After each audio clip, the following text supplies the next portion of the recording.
Hello. Hello there. Hello, I'm Chris Summerfield and I'm in conversation with Steve Whightman. Right, Steve. Alright. So you're one of the Barbican traders. I am. So how long have you been in the Barbican? About 3 years now, but I've been in Plymouth several years. I was in the Royal Marines, Citadel, Yeah. 2-9 Commander with my sons. So when did you finish with the Marines? About 4 years ago. Uh-huh. I got bored in 2 days. Uh-huh. I've been retired after 27 years in the Marines. Yeah. Sort of set myself up here, and here I am now, 3 years on. Uh-huh. Still enjoying the life. So what's your background? What was your childhood? I was born in Raiven, Gypsy. I'm one of 9, the youngest of 9. Yeah. 7 brothers, 1 sister. They never followed the way. I was the only one that did. Uh-huh. I was the last of the crop, so to speak. Yeah. I did tarot and crystal ball, which I did throughout my life until I worked on the fairs. Did they take the mickey out of you when you were in the Marines and you were doing it? They did, quite extensively, yeah. Yeah. If you'd have known what was coming, why did you do what you did? I had to put up with that on a daily basis. Yeah. But it didn't matter, it worked. I still enjoyed the life and what we did. So what area of the world were you brought up? Nottingham, Blackpool, Uh-huh. and then extensively travelled for about 12 years around the fairs and what have you. Uh-huh. I was a hippie in the 60s. Yeah. Free love and peace and all that sort of carry on. Yeah. Then I didn't see myself going anywhere.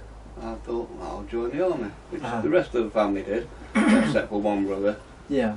which he hated me for joining the army. He said, we're for peace and love and all that. Yeah. And I just sort of, I did it anyway. If you're into peace and love, the sort of 1960s and you can remember it, Yeah. what made you decide to go into the Marines? Well, the army? I went into the Royal Artillery first. Yeah. I just couldn't see myself going anywhere else. How old were you then? I was 19 when I joined up. Yeah. So I wanted to go to Marrakesh, which we all wanted to do. So you'd had a lot of life experience before you went in there. Yeah, quite a bit. Yeah, I never did Marrakesh, but I thought, kick against the grain and join the army, which I did. Yeah. After 69, that's it, nothing really working for me anymore. Yeah. And it got to glam rock, which weren't really my cup of tea, so I just kicked against it and went the other way and joined the Royal Horse Artillery, which I enjoyed. Great, you know, I had 10 years in there. Yeah. Tried for the Marines, failed miserably. Did you actually come out of the military in between? No, I stayed in. I just got back drafted to my own regiment. Yeah. Which I go another year, got myself super fit. Tried again, Green Beret on the day, and I was very happy. I never looked back. How old were you then? I was 24 then, Uh-huh. so then life started, if you like, in a way, sort of. Yeah. You know, and I enjoyed it. So what was the training like? Training was awful. Yeah. Yeah, absolute nightmare. Terrorising. Can you go into more detail? Yeah, sure. Daily basis, got up at 4 o'clock. Yeah. Kicked and screamed out of bed. Dragged, kicking and screaming out onto the moors and that sort of thing, up Snowdon. Yeah. Left for days on end with meagre rations. Yeah, I love Snowdon. Here's your map, your compass, make your own way back. You've got 72 hours to get back and do what you've got to do, or whatever it was. Again, you got back and then kicked and screamed again, but it was great fun. Yeah. In a silly sort of way, it was great fun. So where was the camp that you were based at? I was based in Dorset at first. Moved down to Plymouth, 2-9, up on the Citadel, up on there. What year would that be about? That'll be about 76, 77, somewhere around that area. That was the year I joined the Air Force. Yeah, right, yeah. So I was kicking and screaming in the very hot weather in the summer. There you go, yeah. So I remember abseiling down the Citadel well. wall there, but for the Jubilee year, it was quite good fun. Yeah, it's the first time I met the Queen that year. Yeah, I got my 10-year medal or whatever it was, but it was quite good fun. I enjoyed that. Yeah, she's pretty young, very young then as well. Yeah, she was, and very, very knowledgeable about services and what have you. Yeah. Yeah, she was quite good. So, what are your experiences from the? When did you first get into the hardline side of the military? About 78, I went to Northern Ireland. My first experience of proper combat, what we call proper combat. From what I can gather, that's probably the worst part of combat, because you don't know where the bullets are coming from. That's right. You don't know where it's coming from, who you're talking to, and what have you. You're walking down the road, you could be blown up at any time. Snipers, anything. children 5 and 6 year olds spitting at you and saying nasty things about what's happening back home. All played with the mind. Yeah, I was also told you've got to watch out for ladies with prams as well, because they could have a bomb in the pram. That's right. So you can't trust anybody. So you're always on edge. Always on edge. You know, you get the colleagues saying, "Would you like to take for a drink, Johnny, or whatever?" And yeah, promises of who knows what, you know. Yeah, you've got to be very, very careful. It's lots of servicemen being compromised. Oh, lots of, by yeah. being sexually, what's the word I'm looking for? Having the come on. Yeah, oh yeah, you got lots of that. Yeah, a lot fall for it, a lot didn't. Depend, yeah. So how long did you say you were in Ireland for? I was in there for 3 years, three different tours. Yeah. First tour was okay. I had 4 months there, I was okay. Came home without a scratch or a whimper. Second tour I got blown up by a milk churn bomb. Crumbs. In Ireland? In Ireland, yeah. Cracky. Yeah, on the Murder Mile, what they call the Murder Mile. So you took a churn for the worst? Yeah, that's no, right. Sorry. I should have let that out because no, it's that's flippant. fine, because it's one of the jokes that you hear on a regular basis, you know. Yes. Yeah, is your stomach churning or is it your leg or your arm? That sort of thing. You know, service humour, you know, and a churn for the worst, yeah, that sort of thing. Well, I was in the Air Force for 12 years, that's why I you know, my humour, even though I'm ready to eat myself, I make light humour of things. Of course, yeah. You have to. So if you don't, you go mad. Yeah. The humour keeps you going, if you like, you know, when you're pounding the streets of Ireland for 12 hours a day, getting abused and spat at and whatever, you're called out at 3 o'clock in the morning because something's been blown up, or you've got to go and scrape a mate up off the ground, or whatever, you know. It plays havoc with your head. It does, yeah, it plays a lot of havoc with your head, and you either accept it or you don't. You know, you can go either way. Well, I was mountain rescue for 5 years, and I was, you know, and we had to make light of things during that period because we saw every situation as well. Right, and that was in Snowdonia, ironically. Yeah. So that was really, really good. So what part of what area of the world do you like the most, or have you been in that you like the most? Best part, Hong Kong was quite good, but smelly. Yeah. Was it quite smelly, but nice area. Yeah. Saudi Arabia, very nice. Yeah, they can't really do enough for you out there. Yeah. Germany, quite good again. Yeah. Depending on where you go. Yeah. The red light areas are quite fun. Yeah, well I worked in Brussels for 3 years, so I know about that. You know, Europe is totally more open and probably a lot better for it than what the UK is. Because you can confront issues better by being open about things rather than just putting things under the carpet, where you end up having totally double standards on things. I think I grew up in Germany. Yeah. If I sort of came to my own sense of being, if you like. Yes. Belize was good, I enjoyed Belize. Yeah. That was quite laid back. I wanted to go to Belize and I ended up in Belgium. Oh, right. I asked for Hong Kong, Cyprus, Gibraltar or Belize, and they gave me Belgium as first choice. Right. So, going back to you, so what other areas of the world have you been posted to? Gibraltar, Canada, Hong Kong, Belize again, the Gulf, Falklands, did the Falklands. I was one of the first to go onto Goose Green. Yeah. Not the greatest place on earth. What was your experience of being in the Falklands? Falklands sort of made me wake up to myself. That's the first proper deaths I saw within the Falklands. Yeah. Very cold place, very miserable. I think the worst place ever I've ever been would be the Falklands. What do you think, without going in too deep, because you're an ex-serviceman, what do you think of the politics of the Falklands? It was a load of rubbish. Yeah. There's no reason we should have been there. There was nothing to gain and nothing to lose. Yeah. We lost more than we gained. And there were 99 people on the Falklands. Do you think it was more of a political angle for somebody to stay in power at the time? Yeah, Maggie Thatcher. Yeah. It was Maggie Thatcher's war, that's what she wanted. Well, that's the impression I got as well. Yeah. When you have a son chasing her across the country, selling arms to everybody that she's creating wars with. That's right. And now he's almost banned from every country across the world after having the problems with Africa. Yeah. America don't want him anymore. No. And there's a new openness in society in the world that we've never had before. Right. And a lot of these issues got to be covered and opened. Yeah. And they've got to have a lot more dignity to life in general. Yeah. You know, politicians shouldn't be able to have the button of taking life just to for their own gratification or promotional.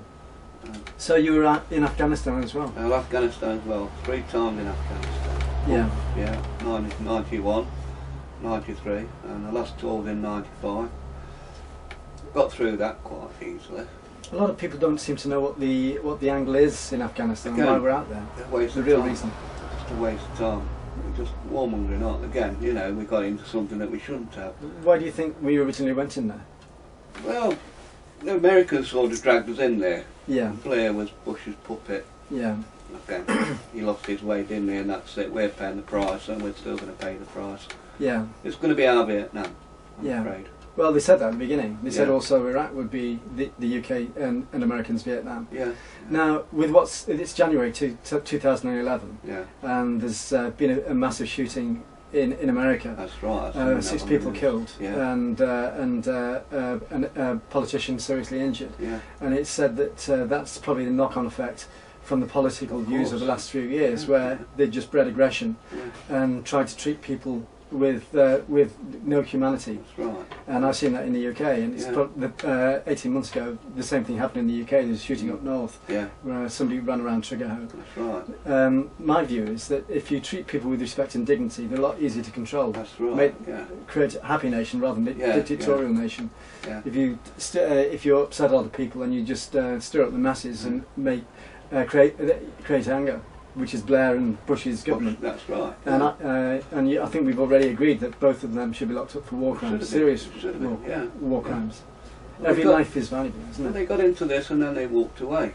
Left it to someone else to try and sort it out. And in fact, they've made millions of pounds out of made dollars of money out of it. Out of doing so as well. Still doing so. I think it's sorry to put in, because it's your conversation. No, I agree. But I think it's hypocritical when Blair is made the peace envoy across the world, on the back of all that as well. You know, what makes you wonder what planet these people are on. Of course, How can you be a peace envoy when you've taken the country into a war that there's no end to? Well, I find it difficult for a population to understand the mentality behind these things. And then when everything, and I'm also against myself. I'm also against the police camera action programs that are being put out for very cheap television, because there's two sides to every story, and it's making it look as though the police are all good, and there's so much corruption going on at every level, not just with the politicians, that it's not acceptable in today's world. No. So you've seen that in the past in the services as well. It's every part of life, but puts one in a uniform and they're God, or they think that they're God.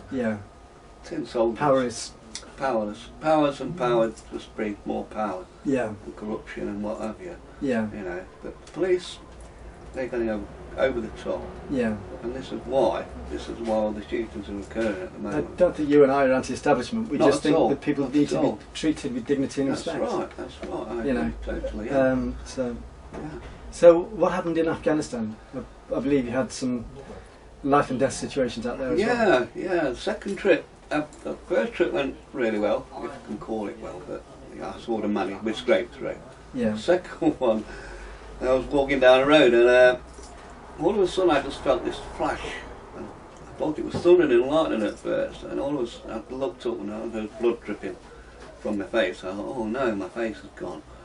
But it hadn't, it was just, my jaw had been broken and it just took all my teeth out. Cracky. With an IED, roadside bomb. So I just got the flash of it. A few of my friends died in that one. I think most of the blood was from them rather than myself. But so I suffered a broken jaw, lost all my teeth. But I walked away. How long did it take you to recover? About 9 months. I had reconstructive surgery, this and that. So well, give me some new teeth. That's a really funny thing about these teeth, that were nothing like what I had. And previously, made me look like I'd robbed a BG. You know? So you enjoyed talking. You know, it was. I was a bunch of jokes on that as well, but again, it's a service life, you know. People call me Robin Gibb, Robin, my name, you know. But I sort of got over that one, and I went back again. And I went back with great trepidation. Did you apply to go back? No, well, I sort of said. Just stop a minute and make sure you stay there, because I want to make sure you're on frame.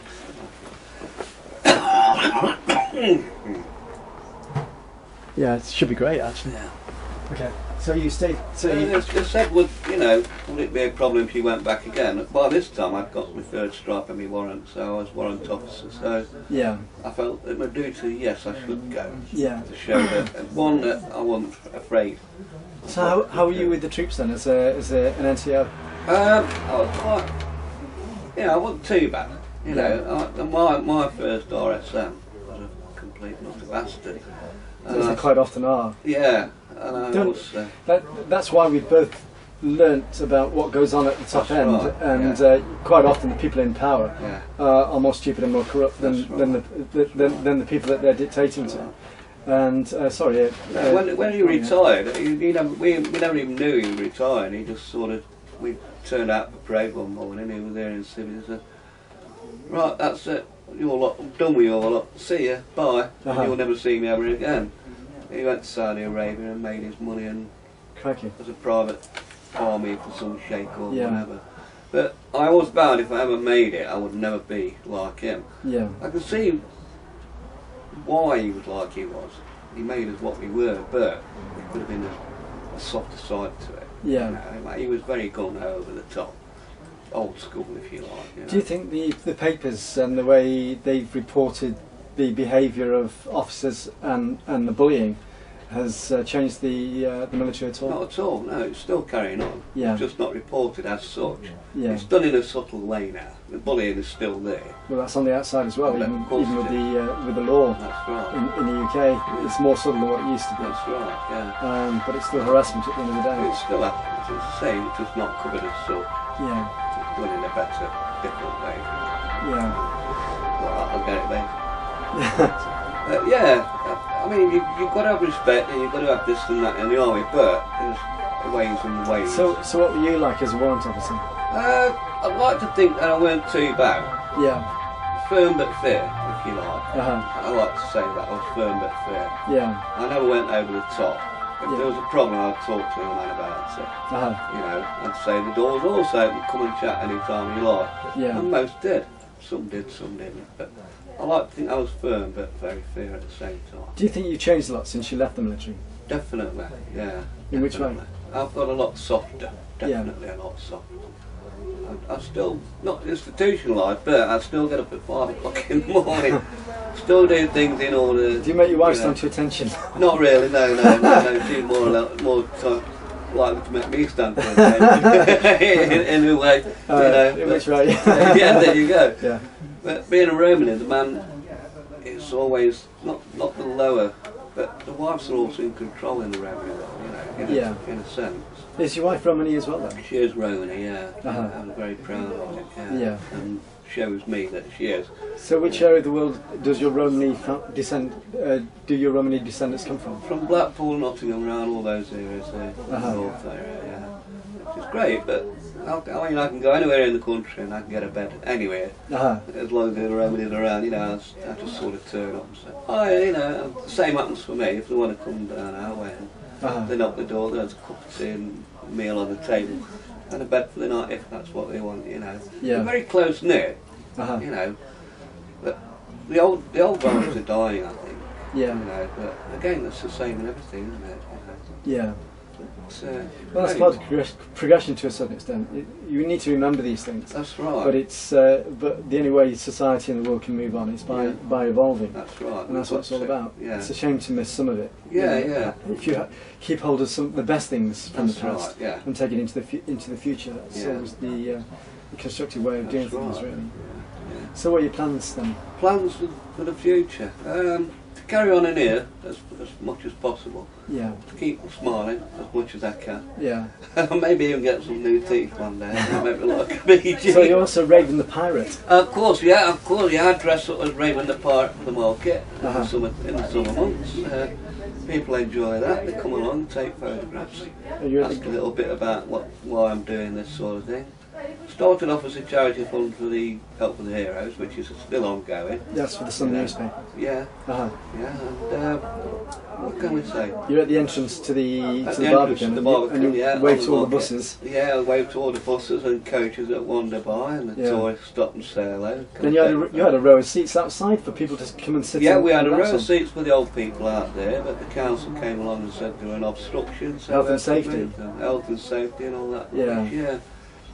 But I've got a new plan for this summer coming up. I've got some fold-away chairs I'm going to put out there when the people come along, and just take them back in again as and when, you know. Yeah. So they don't lose out, I don't lose out. Get a few brownie points, and I'm cocking a snook at the council, if you like. You know. Well, I mean, I find that the Plymouth City Council overbearing, in touch with nearly everything. Yeah. You know, they're doing nothing for the city whatsoever. Not at all, no. I think, I stood for the Liberal Democrats in Plymouth a few years ago, and I could have stood for any party, but I wouldn't have stood for the Labour Party because they have no thought for the city whatsoever. And when I was talking to one of the councillors, he said that they don't know what direction the city's going into, whether it be tourism or industry. And I think it's time they got away from the dockyard mentality, the aggressive side of the dockyard mentality, and concentrated on international tourism, and also developed the waterfront all the way through to bring this in. Because my view is, I find Plymouth very frustrating. I've been here since 1992. Sorry to change the conversation around slightly, but I've been down here since 1992, and I can see a potential international flavour to the city and the southwest if it was given the chance. That's right. The right flavour, the right people in government, whatever, do what the people want. But it needs to open up a lot more and stop being over-authoritarian. Oh, definitely, yeah. Because, from what I've seen, the most corrupt people in Plymouth are the ones that are dictating to everybody else. That's right, corruption is rife. Yeah, I mean, everybody I talk to agree on this, but it's so inbred in the city. Oh, yeah. From the old military days, that's probably, right. that people accept it, and it's not acceptable in today's world. And it needs to change now, not in 2 or 3 years' time, because people that could develop the city and move the city forward are around now, and they're being driven out of the city. And I'm not prepared to stay in the city too much longer if it doesn't evolve. It's not going to work. There's no point in staying. Well, if you're not getting the backing to. That's right. You can't put a plaster on a broken leg. No. And it really has got to change and evolve, as you say, to make things better than what it is now.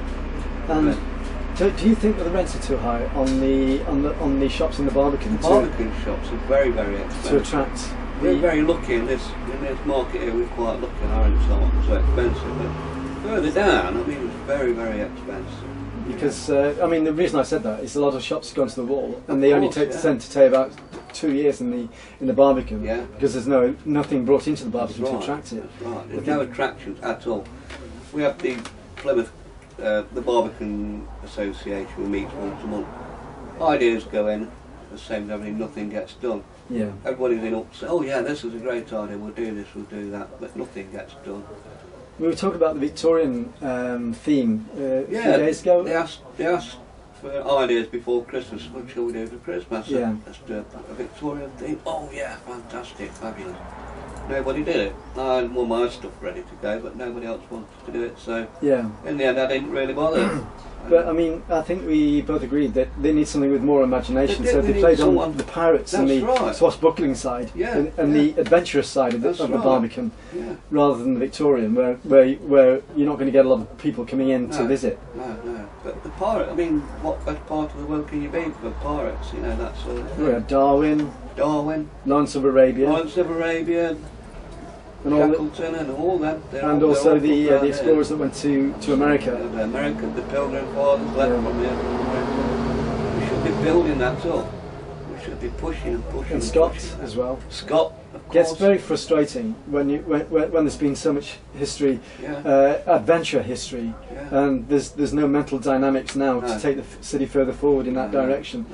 And I'm very ambitious and adventurous in what I do, and I get frustrated when I don't see this being put into play. So, do you think you're going to stay in Plymouth long term? Yeah, I'm sure of it. I've sort of made this my base now, and I quite like Plymouth. Yeah. Travel up north, and I think I want to get back home. Yeah. That was my home. Yes. But now I always think was Plymouth was my home. it's got to get better. We've got to go forward. We've really got to get some life into the Barbican. You know, put a spark. Use every day constructively. Absolutely, yeah. And listen to what people are saying and what they want, and work on that. Yeah. You know, we've really got to work on that. And get rid of a lot of the bureaucracy. Get rid of all the red tape. Yeah. Bring the tourists back. Show them that we do care. You know, and then they will come back. They'll come back time and again, if the right flavour's there. And are you going to be waving to the buses this summer? I'll be waving at the buses again as soon as the weather picks up. We're back in the old pirate suit, and I'll be waving at the buses and hoping to get my photograph taken and whatever. Right. I enjoy it, you know, it's part of what I am now, it's what I'll carry on doing. Yeah. As long as I'm able to do it, I will do it, yeah. Right, thanks for your conversation. And thank you, and it's been great to chat with you again. Yeah, it's nice to talk to you. And we always have some nice chats. We always have a laugh and a giggle. Yeah, we always have a laugh and a giggle, and we try to put the world to rights, don't we? Yeah. And it's great that you came in and done this for me again. Thank you. Thank you very much.